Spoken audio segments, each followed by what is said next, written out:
আসসালামু আলাইকুম। আশা করি সকলে ভালো আছো এবং সুস্থ আছো। তোমাদের বাংলাদেশ ইউনিভার্সিটি অফ প্রফেশনালস বা বিইউপি এর এক্সাম নিয়ে অনেকেরই অনেক ধরনের কনফিউশন ছিল।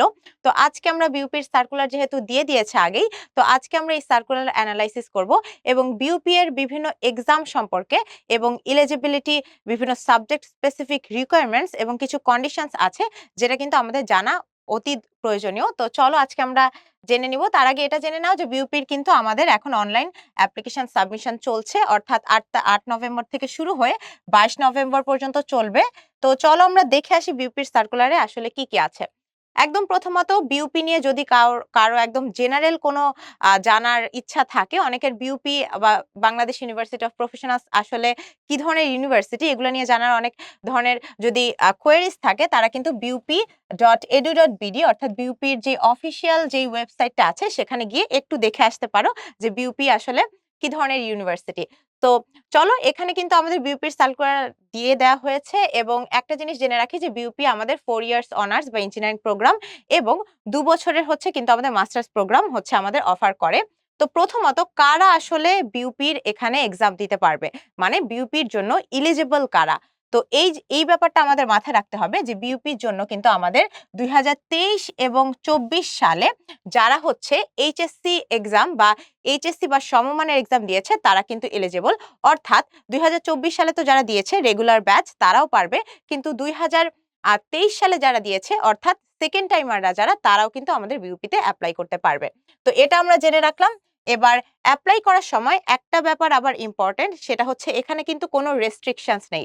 অর্থাৎ তুমি যতগুলো ফ্যাকাল্টির জন্য এলিজিবল বা যোগ্যতা তোমার যতগুলো ফ্যাকাল্টির সাথে ম্যাচ করছে ততগুলো ফ্যাকাল্টিতেই কিন্তু তুমি দিতে পারবে। তো ফ্যাকাল্টি সম্পর্কে আমরা যোগ্যতাটাও জানবো যে এলিজিবিলিটি আসলে ক্রাইটেরিয়া কি কি রেখেছে তারা। কিন্তু তুমি যতগুলো ফ্যাকাল্টিতে তুমি এলিজিবিলিটি ক্রাইটেরিয়া ফিল আপ করো ততগুলো ফ্যাকাল্টিতেই কিন্তু তুমি দিতে পারবে এক্সাম। তো তারপর দেখি অ্যাডমিশন টেস্টটা কিন্তু বিভিন্ন ডেটে হবে। অর্থাৎ আমরা তো এখানে দেখব যে FASS এবং FSSS অর্থাৎ faculty of arts and social sciences এবং অন্য ফ্যাকাল্টিগুলোর প্রত্যেকটার কিন্তু এক্সামের ডেট কিন্তু ডিফারেন্ট থাকবে এবং সময়ও ডিফারেন্ট থাকবে, যাতে একটা ফ্যাকাল্টির সাথে আরেকটা ফ্যাকাল্টির এক্সাম ওভারল্যাপ না করে। তো এরপর আরেকটা ব্যাপার আমাদের জেনে রাখতে হবে, সেটা হচ্ছে অ্যাপ্লিকেশন প্রসেসিং ফি যেটা থাকে সেটা কিন্তু নন রিফান্ডেবল। অর্থাৎ তুমি হয়তো অ্যাপ্লিকেশন প্রসেস করে ফেলেছো, অর্থাৎ ফি দিয়ে দিয়েছো, এরপর যদি কোনো কারণে তোমার মনে হয় যে তুমি এক্সাম দিবে না বা যে কারণেই হোক, তুমি কিন্তু এই ফিটা হচ্ছে নন রিফান্ডেবল, সেটা কিন্তু আবার তুমি ব্যাক পাবে না। তো বেসিক ইনফরমেশন গুলো জানলাম। এবার চলো আমরা একদম ডিটেইলে চলে যাই যে আসলে বিউপি থেকে কি কি অফার করা হচ্ছে। তো প্রথমত বিউপির আমাদের faculty of arts and social sciences যেটা আছে, তো আর্টসের ফ্যাকাল্টিতে আমাদের আসলে কয়টা সাবজেক্ট আছে? আর্টসের ফ্যাকাল্টিতে আমাদের মোট ৬টা সাবজেক্ট অফার করা হচ্ছে। খুবই ইন্টারেস্টিং সাবজেক্টস। একদম প্রথমে আমাদের বিএসএস ইন ডেভেলপমেন্ট স্টাডিজ, অর্থাৎ বিএসএস এর অর্থ কিন্তু একটু জেনে রাখো। বিএসএস হচ্ছে আমাদের ব্যাচেলর অফ সোশ্যাল সায়েন্সেস। তো তুমি এখান থেকে যখন হচ্ছে এই ডিগ্রিটা কমপ্লিট করে বের হবে ৪ বছরের অনার্স, সেখান থেকে তুমি কিন্তু ব্যাচেলর অফ সোশ্যাল সায়েন্সেস ডিগ্রিটা পাবে। তো এখানে বিএসএস অনার্স ডেভেলপমেন্ট স্টাডিজ আছে, অর্থাৎ উন্নয়ন অধ্যয়নের আছে। এটা ছাড়াও দুর্যোগ ব্যবস্থাপনা সেকেন্ড আমাদের সাবজেক্ট আছে, দুর্যোগ ব্যবস্থাপনা বা ডিজাস্টার ম্যানেজমেন্ট অ্যান্ড রেজিলিয়েন্স।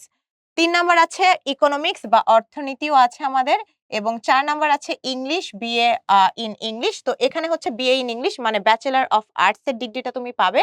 এরপর ৫ নাম্বার আছে বিএসএস ইন পাবলিক অ্যাডমিনিস্ট্রেশন, অর্থাৎ লোক প্রশাসন যে সাবজেক্টটা সেটাই, এবং ৬ নাম্বার আছে বিএসএস ইন সোশিওলজি বা সমাজ বিজ্ঞান। তো মোটামুটি এই ৬টা সাবজেক্টই আমাদের অফার করা হয় FASS বা faculty of arts and social sciences এ।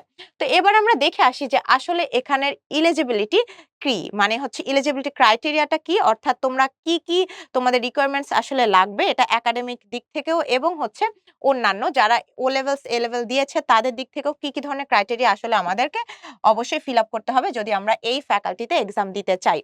তো একদম প্রথমত তুমি এটা কিন্তু একটা ভালো একটা তোমার ফ্লেক্সিবিলিটি আছে, মানে তুমি হচ্ছে এসএসসি বা এইচএসসি সমমানের যদি পরীক্ষার্থী হও এবং যে কোনো ডিসিপ্লিনের বা যে কোনো গ্রুপ থেকেই বিলং করো, যে কোনো ডিসিপ্লিনের মানে তুমি সায়েন্স হও অথবা কমার্স হও অথবা আর্টস হও, যেই বিভাগ থেকেই পড়াশোনা করো না কেন তুমি কিন্তু এই আমাদের FASS বা faculty of arts and social সায়েন্সে তুমি এক্সাম দিতে পারবে। অর্থাৎ এখানে আমাদের একটা ফ্লেক্সিবিলিটি আমরা দেখতে পাচ্ছি যে from any discipline or group থেকে তুমি হচ্ছে দিতে পারবে এক্সাম। তারপর খেয়াল করি এবার হচ্ছে যে কোনো গ্রুপ থেকে আমরা দিতে পারলেও প্রতিটা গ্রুপের কিন্তু আমাদের আবার রিকোয়ারমেন্টস আমাদের ভিন্ন চাচ্ছে। তো মানে প্রতিটা গ্রুপ থেকে আমাদের এসএসসি বা এইচএসসি লেভেলের কিন্তু আমাদের রিকোয়ারমেন্টসটা আলাদা করে। তো এখানে হচ্ছে আমরা খেয়াল করি যে মোট মিলে আমাদের কতটুকু লাগবে। যদি আমরা সায়েন্স গ্রুপ থেকে এক্সাম দেই, অর্থাৎ এসএসসি, এইচএসসি আমাদের যদি সায়েন্স থাকে, আ তখন কিন্তু আমাদের দেখা যাচ্ছে যে আমাদের টোটাল জিপিএ লাগবে 9। অর্থাৎ মোট জিপিএ আমাদের কিন্তু 9 দরকার হচ্ছে। মানে জিপিএ মোট 10 এ থাকে, এসএসসি তে 5, এইচএসসি তে 5, এর মধ্যে তুমি যদি 9 পয়েন্ট পাও তাহলেই হচ্ছে তুমি কিন্তু এক্সাম দিতে পারবে এখানে। এরপর আমরা খেয়াল করি যে বিজনেস স্টাডিজ এর ক্ষেত্রে আমাদের মোট জিপিএ কত লাগবে। বিজনেস স্টাডিজ এর ক্ষেত্রে 8.50 হলেই কিন্তু আমরা এক্সামটা দিতে পারবো। মানে 8.50 হলেই তুমি এসএসসি বা এইচএসসি ইকুইভ্যালেন্ট এক্সামিনেশনে মিলিয়ে তুমি 8.5 পেলেই তুমি এক্সাম দিতে পারবে। হিউম্যানিটিস আমরা চলে যাই। হিউম্যানিটিস গ্রুপ থেকে আমাদের যদি জিপিএ 8 থাকে এসএসসি এইচএসসি মিলে তাহলেই কিন্তু আমরা এক্সাম দিতে পারবো। তাহলে আমরা মোটামুটি 3টা গ্রুপ থেকেই ক্রাইটেরিয়াটা জেনে নিলাম এবং এলিজিবিলিটিটা জেনে নিলাম। এরপর আমরা দেখি যে আমাদের জিসিই বা জেনারেল সার্টিফিকেট অফ এডুকেশন, মানে ও লেভেল, এ লেভেল থেকে আমরা যারা দিব তাদের ক্ষেত্রে ক্রাইটেরিয়াটা কিন্তু অবশ্যই ভিন্ন থাকবে। কি থাকবে? যেমন ও এবং এ লেভেল থেকে অবশ্যই আমাদের মিনিমাম 5টা এবং হচ্ছে এ লেভেল থেকে মিনিমাম 2টো সাবজেক্টে পাস করতে হবে। অর্থাৎ আমরা যারা ও লেভেল, এ লেভেলে পড়ছি তারা অবশ্যই জিনিসটা বুঝতে পারছি যে আমাদের মিনিমাম যেই কিছু সাবজেক্টের যেই রিকোয়ারমেন্টস গুলো থাকে, মানে আমাদের মিনিমাম 5টাতে পাস করতে হবে আমাদের ও লেভেলসে এবং এ লেভেলে মিনিমাম 2টো সাবজেক্টে। এরপর এই পাস করলেও আমাদের তারপরও কিন্তু 26.5 পয়েন্ট আমাদের লাগবে যদি আমরা এখানে এপ্লাই করতে চাই। এই 26.5 পয়েন্ট আসলে হচ্ছে আমাদের কিসের উপর ডিপেন্ড করে এই পয়েন্টটা আমরা কাউন্ট করব। সেখানে হচ্ছে 2 ধরনের গ্রেডিং সিস্টেম আছে। আমাদের যদি IGCSE মানে A থেকে G যেই গ্রেডিং সিস্টেম সেই অনুযায়ী তুমি ডি পেলে তোমার পয়েন্ট হবে 3। এখানে একটা জিনিস মাথায় রাখো, ডি পেলে পয়েন্ট হবে 3, সি পেলে 3.5, বি পেলে 4, এভাবে হচ্ছে তোমার পয়েন্টটা কাউন্ট হবে। সেম ভাবে আমাদের গ্রেডিং সিস্টেমটা যদি GCSE থাকে তখন কিন্তু আমাদের আবার হচ্ছে কাউন্ট হবে কি গ্রেড 4 থেকে, মানে 9 to 1 যে গ্রেডিং সিস্টেম, গ্রেড 4 পেলে তুমি হচ্ছে তখন তোমার পয়েন্টটা হবে তোমার 3। তো সেম ভাবে আমার 5 পেলে 3.5, 6 পেলে 4, এভাবে হচ্ছে আমাদের সুন্দর করে দেয়া আছে যে কোন গ্রেড অনুযায়ী আমাদের পয়েন্ট কত কাউন্ট হবে। তো এই পয়েন্টগুলো মিলিয়ে আমাদের 26.5 পয়েন্ট কিন্তু পেতে হবে। এখানে উল্লেখ্য একটা ব্যাপার আছে, তুমি যদি ডি এর থেকে কম পাও অথবা আমাদের GCSE অনুযায়ী 4 থেকে কম পাও তাহলে কিন্তু তোমার আসলে সেই পয়েন্টটা কোনো কাউন্ট হচ্ছে না। যেমন এই জিনিসটাই অলরেডি উল্লেখ আছে যে নোট দিয়ে grading lower then D or 4 will not be considered for point calculation, মানে এর থেকে কম পেলে তোমার কিন্তু পয়েন্ট কোনো অ্যাড হচ্ছে না। তো এরপর খেয়াল করি আমাদের ক্যান্ডিডেটস ফ্রম আইবি মানে ইন্টারন্যাশনাল ক্যান্ডিডেট যারা আছে তাদের জন্য আমাদের আলাদা করে রিকোয়ারমেন্টস আছে। কি আছে? মিনিমাম হচ্ছে 6 সাবজেক্টে 30 পয়েন্টস পেতে হবে। তাদের যেই হচ্ছে আমাদের রেটিং স্কেলস সেই অনুযায়ী, তো তাদের রেটিং স্কেলস অনুযায়ী কিন্তু আমাদের রেটিং স্কেলটাই শুরু হচ্ছে 4, 5, 6, 7 থেকে। অর্থাৎ 4 এর কম 1 to 3 রেটিং স্কেলে থাকলে কিন্তু তারা হচ্ছে কোনো কিছু পয়েন্ট ক্যালকুলেশনের জন্য এলিজিবল থাকবে না। তো এটা আমরা ইন্টারন্যাশনাল ক্যান্ডিডেটদের জন্য জানলাম। এবার আমরা আসল ব্যাপারটা জানি যে আমাদের আসলে এক্সাম সিস্টেমটা কেমন হবে। তো এক্সাম সিস্টেমটা আমাদের কেমন হবে, এক্সাম সিস্টেমের জিনিসটা আমরা জেনে যাই। এক্সাম সিস্টেমের ক্ষেত্রে আমাদের অবশ্যই ইম্পর্টেন্ট যেই ব্যাপারটা সেটা হচ্ছে রিটেন টেস্ট আমাদের হবে 100 মার্কস। রিটেন টেস্ট মানে কি? এমসিকিউ। এমসিকিউটা আমাদের 100 মার্কের হবে। তো এই 100 মার্কটা কিভাবে আমাদের ডিস্ট্রিবিউশন হবে? 100 মার্ক ডিস্ট্রিবিউশন হবে, ইংলিশে আমাদের 40 থাকবে, জেনারেল নলেজে থাকবে 40 এবং বাংলায় থাকবে 20। অর্থাৎ আমরা লক্ষ্যই করতে পারছি ইংলিশ এবং জিকের উপর কিন্তু আমাদের বিউপিতে জোর দিচ্ছে। অন্যান্য ইউনিভার্সিটির মার্ক ডিস্ট্রিবিউশন এবং এটার মার্ক ডিস্ট্রিবিউশন কিন্তু সম্পূর্ণ ভিন্ন। তো মার্ক ডিস্ট্রিবিউশনটা অবশ্যই আমাদের লক্ষ্য রাখতে হবে যে ইংলিশে 40, জেনারেল নলেজ 40 এবং বাংলায় আমাদের 20। এরপর আমরা খেয়াল করি যে candidates applying admission for department of economics. এবার আমরা কিছু সাবজেক্ট স্পেসিফিক কন্ডিশন গুলো জানবো বা সাবজেক্ট স্পেসিফিক রিকোয়ারমেন্ট গুলো জানবো। সাবজেক্ট স্পেসিফিক রিকোয়ারমেন্ট মানে কি? মানে Bangladesh university of professionals BUP কিন্তু আবার স্পেসিফিক যেই সাবজেক্টে তুমি পড়তে যাচ্ছ সেই সাবজেক্টের জন্য তোমার আবার কিছু কন্ডিশন আবার দিয়ে দিচ্ছে। যেমন ইকোনমিক্সে তুমি যদি পড়তে চাও তাহলে তোমার মিনিমাম কিন্তু এ প্লাস লাগবে। কোথায় এ প্লাস লাগবে? ইকোনমিক্স, অ্যাকাউন্টিং, স্ট্যাটিস্টিক্স, তারপর হায়ার ম্যাথমেটিক্স মানে সায়েন্স থেকে যারা এসেছো, অথবা এসএসসি ইকুইভ্যালেন্ট অথবা এইচএসসি ইকুইভ্যালেন্ট এক্সামিনেশনে এইসব জায়গায় তোমার কিন্তু মিনিমাম রিকোয়ারমেন্টস হচ্ছে A- তোমার থাকতে হবে যদি তুমি ইকোনমিক্সে পড়তে চাও। তার মানে তোমার অলরেডি তুমি তো এক্সাম দিচ্ছ, তুমি চান্স পেলেও তোমার সাবজেক্ট স্পেসিফিক রিকোয়ারমেন্ট কিছু আছে, এটা ফিল আপ না করতে পারলে কিন্তু চান্স পেলেও তুমি হয়তো পড়তে চাচ্ছ তুমি ইকোনমিক্সে, কিন্তু ইকোনমিক্সে পড়তে পারবে না। সেম ভাবে আমাদের কিন্তু আবার ও লেভেল এবং এ লেভেলের ক্ষেত্রেও কিন্তু মিনিমাম ডি গ্রেড এরকম কিন্তু আমাদের লাগবে। এই ধরনের সাবজেক্টে আমাদের মিনিমাম ডি গ্রেডটা লাগবে। তার মানে আমরা বুঝতে পারছি যে বিইউপিতে কিন্তু সাবজেক্ট স্পেসিফিক কিছু রিকোয়ারমেন্ট আছে, এই জিনিসগুলা অবশ্যই আমাদের লক্ষ্য রাখতে হবে। এরপর সেম ভাবে আমাদের হচ্ছে যদি ডিজাস্টার ম্যানেজমেন্টে পড়তে চাই, সেখানেও আমাদের সাবজেক্ট স্পেসিফিক কিছু রিকোয়ারমেন্ট দেওয়া হয়েছে। তো এখানে রিকোয়ারমেন্টটা কি? এখানে রিকোয়ারমেন্ট হচ্ছে তোমার অবশ্যই তোমার must have studied higher mathematics, মানে কিছু কিছু সাবজেক্ট তোমার অবশ্যই পড়া লাগবে। তো কোন কোন সাবজেক্ট?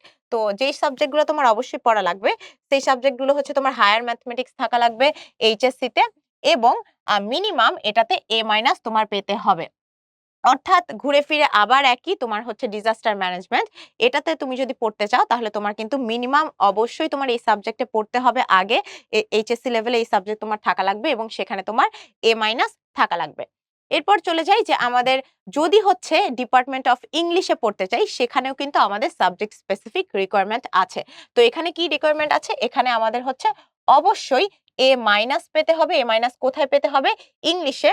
এসএসসি এবং এইচএসসি দুই লেভেলেই তোমার মিনিমাম A- থাকতে হবে। অর্থাৎ এসএসসি এবং এইচএসসি তে তুমি যদি মিনিমাম A- তুমি না থাকে, তাহলে কিন্তু তোমার যদি বাই চান্স বি থাকে অথবা B+ থাকে, তাহলে কিন্তু তুমি আবার এখানে হচ্ছে তুমি কি করতে পারবে না, তোমার চান্স পেয়ে গেলেও তুমি এই ফ্যাকাল্টির জন্য তুমি এই সাবজেক্টটা কিন্তু পাবে না ডিপার্টমেন্ট অফ ইংলিশে।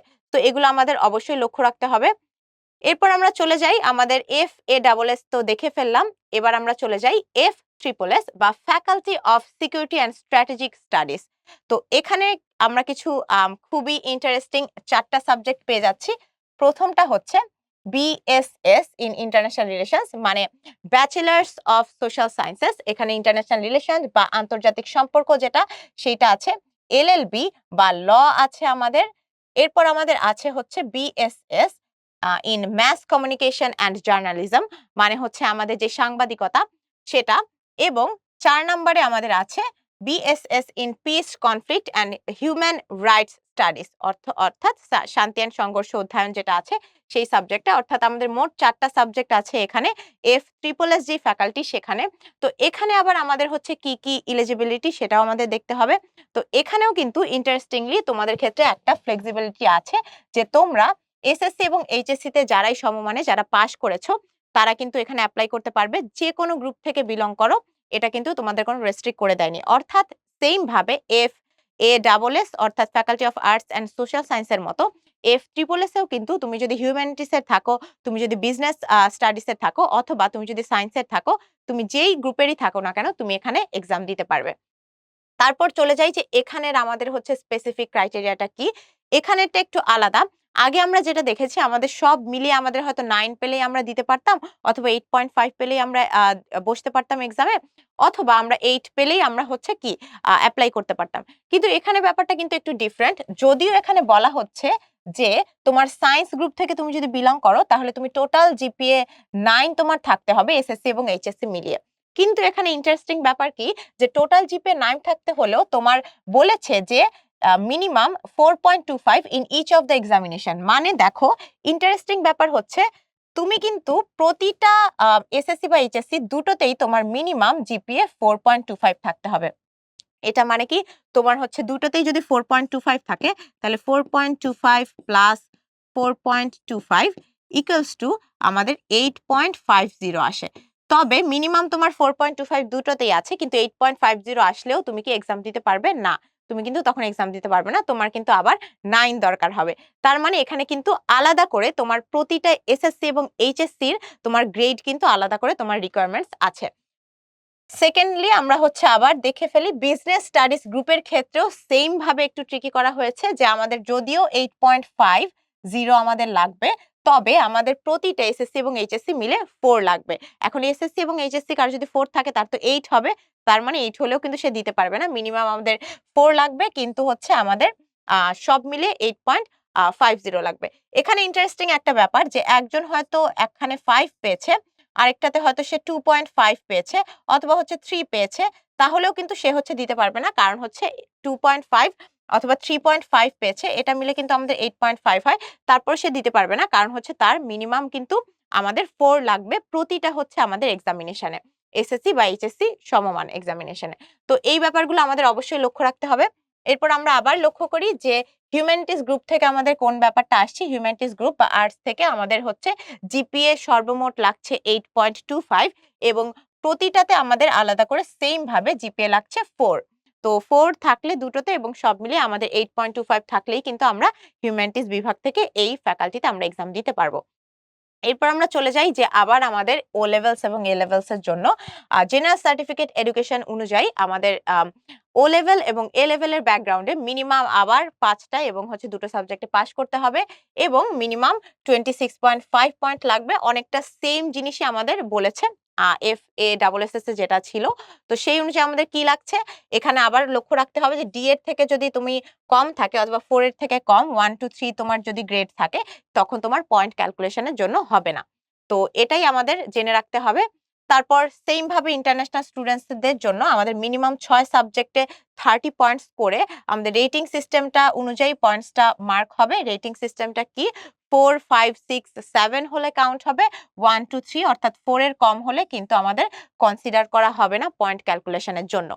এরপর আমরা চলে যাই যে এখানে আসলে এক্সাম সিস্টেমটা কেমন থাকবে। এখানে এক্সাম সিস্টেমটা একদম এক্সাক্টলি আমাদের কিন্তু FASS বা faculty of arts and social science এর মতোই।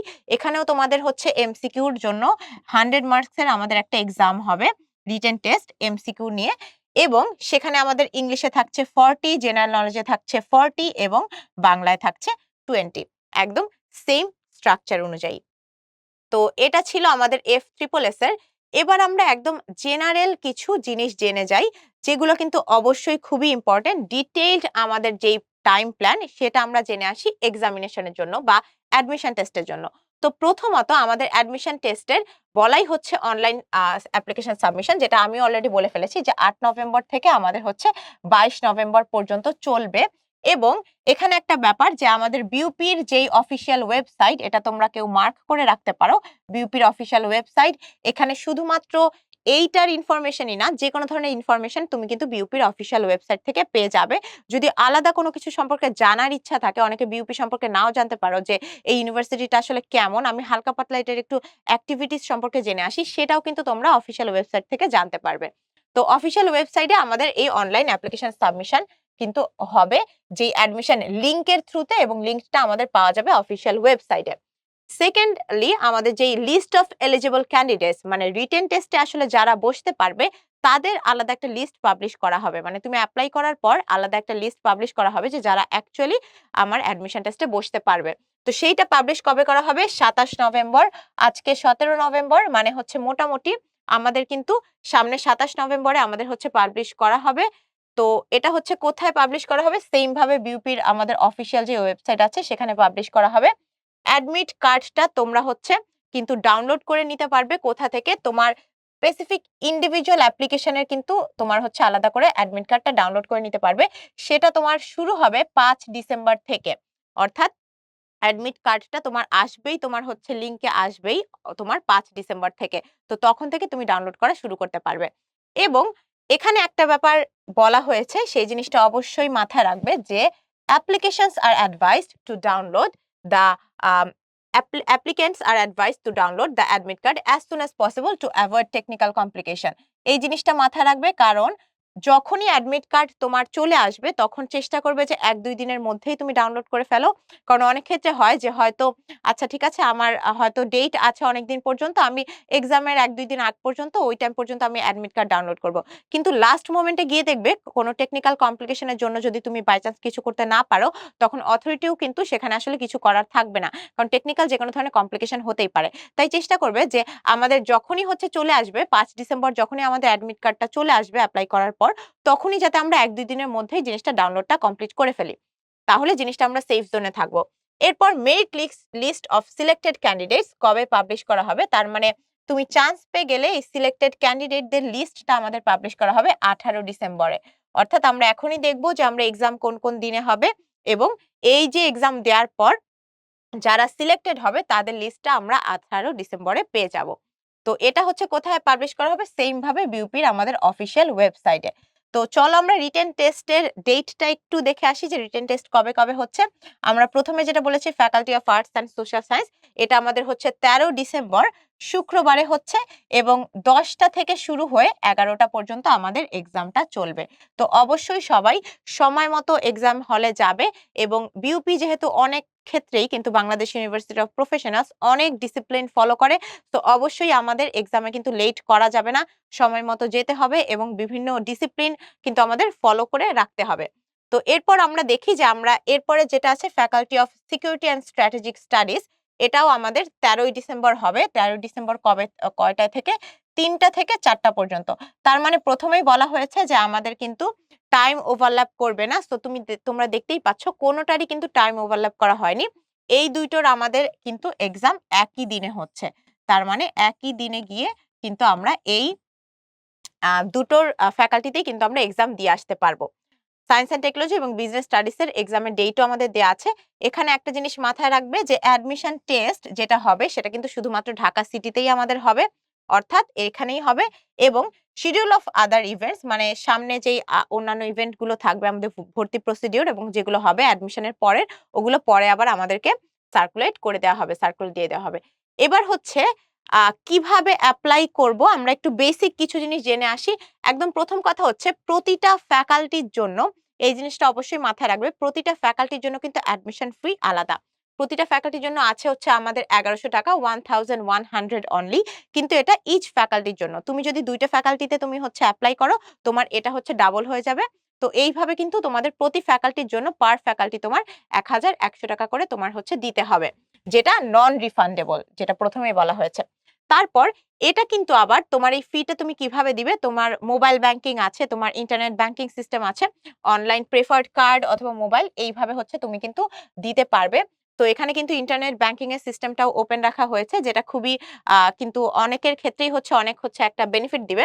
এবং detail payment procedure is available, how to apply link on the admission website.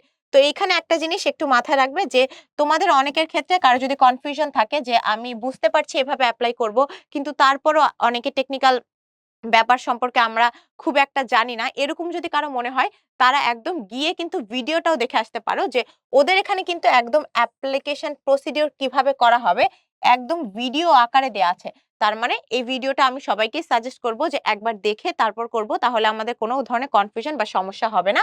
তো এই ভিডিওটা আমরা কই পাবো, আবার অ্যাগেইন আমাদের বিউপির অফিসিয়াল ওয়েবসাইটে কিন্তু আমরা ভিডিওটা পেয়ে যাব। আচ্ছা, তো এক্ষেত্রে এরপর আমরা খেয়াল করি যে স্পেশাল কিছু ইনস্ট্রাকশন কিন্তু আমাদের আবার বলা হয়েছে। এই স্পেশাল ইনস্ট্রাকশনের দিকে আমাদের লক্ষ্য রাখতে হবে। এগুলো কি? অ্যাডমিশন টেস্ট অবশ্যই এমসিকিউ সিস্টেমে হবে। এটা তো আমরা জানি। এখানে 0.50 mark will be deducted for each incorrect answer, অর্থাৎ নেগেটিভ মার্কিং এর কথা বলা হচ্ছে।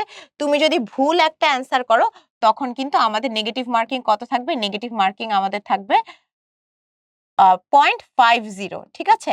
অর্থাৎ আমাদের কিন্তু ভুল দাগানো বা না জেনে হচ্ছে খুব বেশি যাতে আমরা না দাগাই। কারণ অনেক ক্ষেত্রে আমাদের নেগেটিভ মার্কিং এর সিস্টেমটা যেহেতু আমাদের অ্যাডমিশন লেভেলেই আমরা নতুনভাবে ইন্ট্রোডিউসড হই। তো অনেকে এটা না বুঝে দেখা যায় যে হচ্ছে আমরা কিছু যেগুলো একদম সিওর পেরেছি এটা ছাড়া আমরা নেগেটিভ মার্কিং এই অনুযায়ী অনেক মার্ক হচ্ছে আমাদের ডিডাক্টেড হয়ে যায়। তো এই জিনিসটা আমাদের মাথায় রাখতে হবে যে ভুল অ্যান্সার করলে কিন্তু আমাদের মার্কও কাটা যাবে। যেইটা আমরা ভুল দাগাচ্ছি সেটার মার্ক তো পাচ্ছি না, এবং এক্সট্রা করে আবার আমাদের 0.50 মার্ক কিন্তু কাটাও যাবে।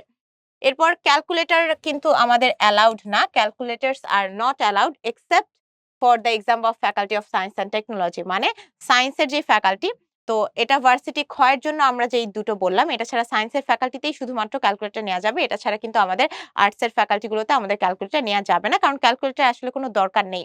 তো অবশ্যই আমরা ক্যালকুলেটর নিয়ে যাব না। এবং list of approved models of calculator will be printed. আচ্ছা, এটা আমাদের সায়েন্সের ফ্যাকাল্টির জন্য যে কোন মডেলে নেওয়া যাবে সেটা সায়েন্সের ফ্যাকাল্টির জন্য, এটা আবার এক্সট্রা করে অ্যাডমিট কার্ডে দিয়ে দেওয়া হবে। তো ক্যান্ডিডেটস উইথ ফরেন ডিগ্রিজ, আচ্ছা, যাদের ফরেন ডিগ্রি বা বিদেশের ডিগ্রি আছে কিন্তু কোন ডিগ্রিগুলো ছাড়া ও ও এ লেভেল এবং আইবি ডিগ্রি ছাড়া ইন্টারন্যাশনাল ওই ডিগ্রিগুলো ছাড়া must have an equivalence certificate from ministry of education, education board, university grants commission of Bangladesh, মানে ইউজিসির কথা বলছে। তার মানে আমাদের ইন্টারন্যাশনাল যারা ক্যান্ডিডেট আছে তারা ছাড়া বাংলাদেশের ক্যান্ডিডেটদের অবশ্যই সব ক্যান্ডিডেটদের আমাদের কিন্তু মিনিমাম যেই আমাদের ইকুইভ্যালেন্ট ডিগ্রিগুলো থাকে এসএসসি এইচএসসি লেভেলের এডুকেশন বোর্ড থেকে অথবা হচ্ছে ইউনিভার্সিটি গ্র্যান্ড কমিশন বা ইউজিসি থেকে সেই ডিগ্রিগুলো মাস্ট আমাদের থাকা লাগবে। Minimum 40% marks to be obtained in English for qualifying in the examination.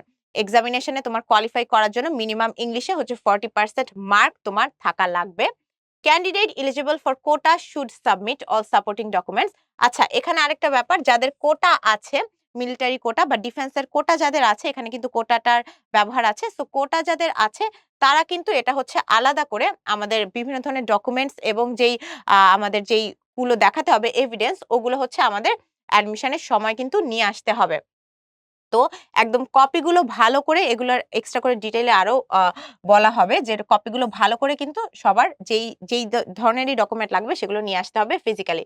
এরপর আমাদের হচ্ছে মার্ক ডিস্ট্রিবিউশন। তো এটা হচ্ছে ফ্যাকাল্টি এমবিএ ছাড়া বাকিগুলোর মার্ক ডিস্ট্রিবিউশন আসলে কেমন হবে। টোটাল 100% অবশ্যই, এমসিকিউতে 55% মার্কস আছে।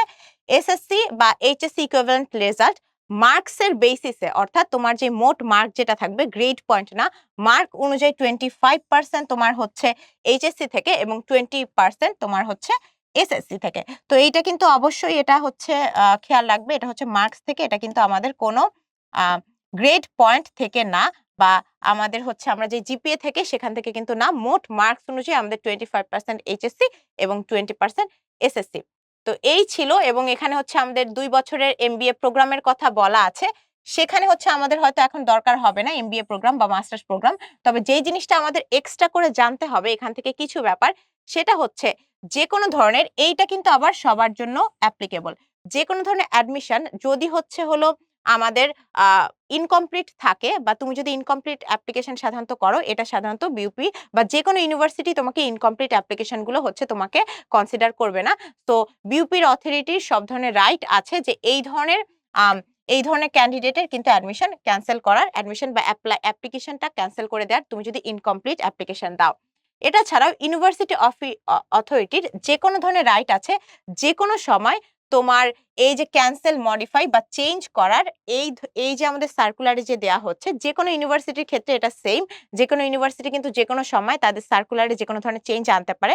অবশ্যই এই ধরনের চেঞ্জ যদি আনা হয় সেটা অবশ্যই তারা আবার সার্কুলার দিয়ে দিবে। বাট সেই সার্কুলার যদি না দেয়া হয় তাহলে এটাই আমাদের ফাইনাল। তো এটা কিন্তু সব ধরনের ইউনিভার্সিটির ক্ষেত্রেই কিন্তু সেম জিনিসটা অ্যাপ্লিকেবল। আমাদের হঠাৎ করে যদি কোনো চেঞ্জ করতে হয় তাহলে আলাদা করে কোনো সার্কুলার দিয়ে চেঞ্জ করার রাইট কিন্তু ওদের আছে। এবং এখানে হেল্প ডেস্কের কথা বলা আছে, বিউপিতে কিন্তু আলাদা করে ফিজিক্যাল যে হেল্প ডেস্ক সেটা কিন্তু আমাদের থাকবে 9টা থেকে 5টা পর্যন্ত।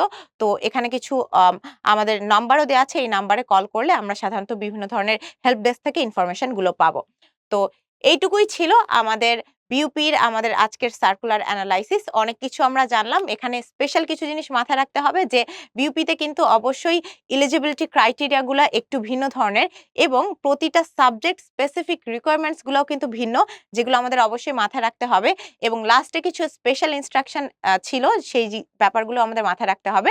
তো এই ছিল আমাদের আজকের আমাদের সার্কুলার অ্যানালাইসিস। সবার জন্য রইল অনেক অনেক শুভকামনা।